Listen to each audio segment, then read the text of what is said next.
Hey, thank you for that wonderful introduction.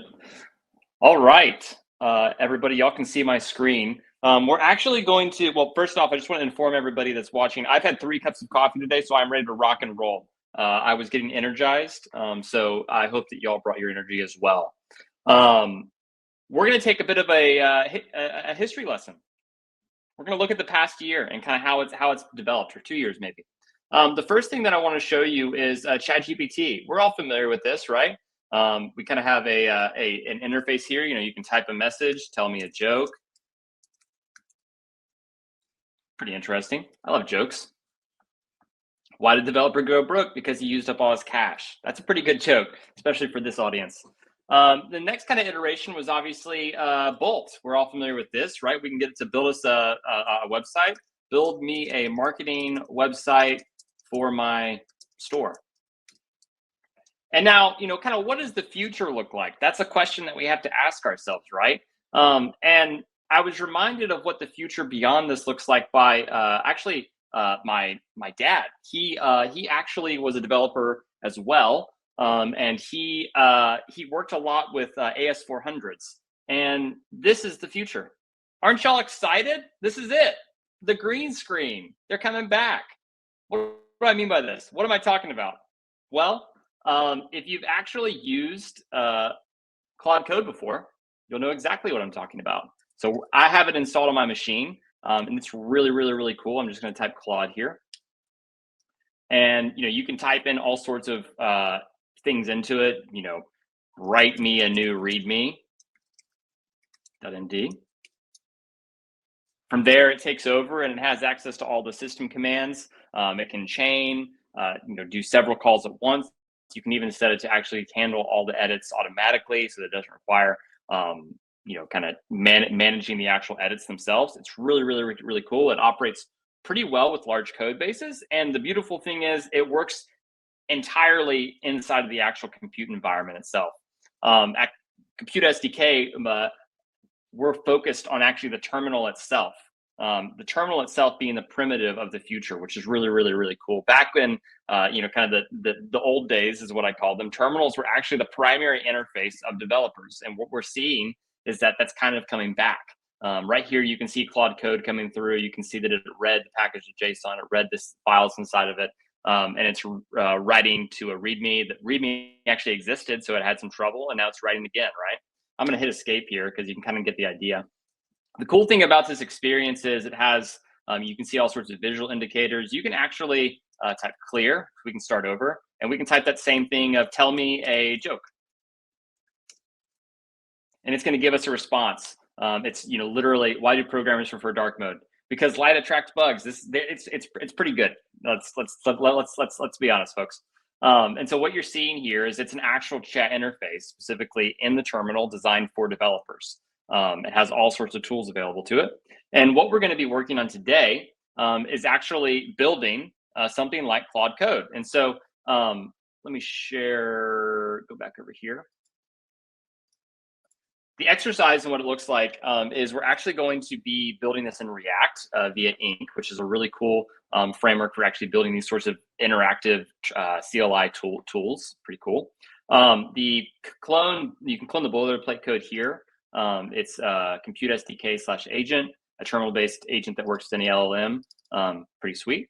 And you can actually just use this template, click that, and then you'll be off to the races as far as getting started. Now, what are we actually building? That's the question.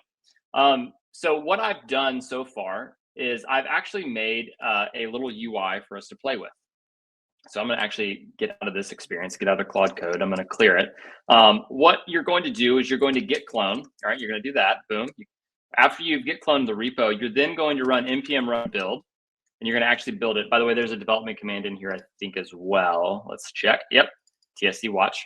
And that's going to actually get the dist folder going. And if you look at the bin, we actually have dist.cli.js. That's the primary file that we're interacting with. That's why you want to use the development command. And then what we're going to do is we're going to actually run npm link, right? And this is what it's going to do is this is going to make the package actually available globally, so you can use the handy dandy CLI like agent. And so what you'll notice, this is all just in the starter repo. We haven't even started coding yet, so get ready. We're almost there.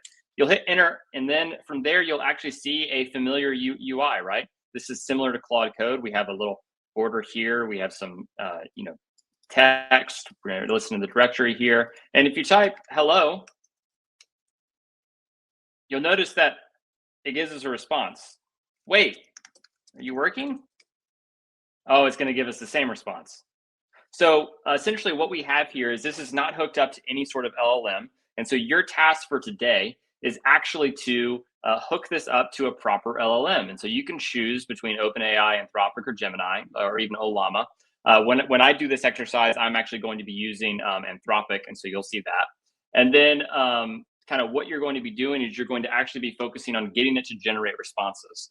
What I'm using is the AI SDK, Anthropic, .env for the actual environment variables. And then I create a AI service inside of source, and then I generate a response. It's pretty simple. And next, what I'm going to do inside of my exercise is I'm going to actually create several command parsers. So if we go back to Claude Code, let's see, you'll notice that it actually has, I used it a little bit with the actual clear. It has all these different handy dandy like selections that you can do. And so we're going to create a few of those ourselves. Help, clear, exit, model may or may not be that important to you. We'll see. And then you're going to connect the AI chat to the actual generate response and replace the timeout with actually generating the response. You can add a loading state to show that it's thinking, indicating the AI is actually processing it. And then in the last step, you're going to obviously want to manage the keys properly. The end results of this whole thing is actually building a joke telling machine. One thing I want to point out here, this sort of interface is actually it's becoming more and more mainstream, right? We're all interested in CLIs and how we can integrate LLMs with our actual workflows. And so feel free to deviate from the course, right? The main task here is kind of getting the actual AI service connected with generating responses, and then kind of working inside of this interface itself. For most of us, this is going to be an interface that's kind of new. Obviously, it's not very common to build websites using React and terminal, right? Most of us, you don't actually build user interfaces inside of a terminal. So my encouragement would be kind of go have some fun, explore what you can do, add in interfaces, all that sort of stuff. And let me do a quick dive into the actual code itself so that we can take a look at that. Here's the package.json. You'll notice that installed here, I have, oh, I missed it, Ink and then Ink text input. These are the two primary frameworks that we're using here. I already have it hooked up to actually use them both. And so I have a messages array that you can use to set the messages. I have a set input. All these hooks are all kind of available to you. So the plumbing is actually there. This is where you're actually going to generate the AI response. It's pretty self-explanatory, but you can kind of play with it a little bit. And then this is also pretty fun. This actual user interface is something that you can iterate on, right? You should probably change the name, right? This is going to be the agent that Compute SDK uses. This is going to be kind of our primary mode of actually integrating with the agent itself. So that's why I gave it this name, but feel free to change it, make it your own name. There's all sorts of kind of cool things that you can do with these sorts of terminal UIs, and it's pretty awesome. You can actually just use React to do that. Let's see, messages, you can see all the messages come through, and the text input itself is also pretty cool. I was pretty impressed with how the Ink text input works. And so let's see.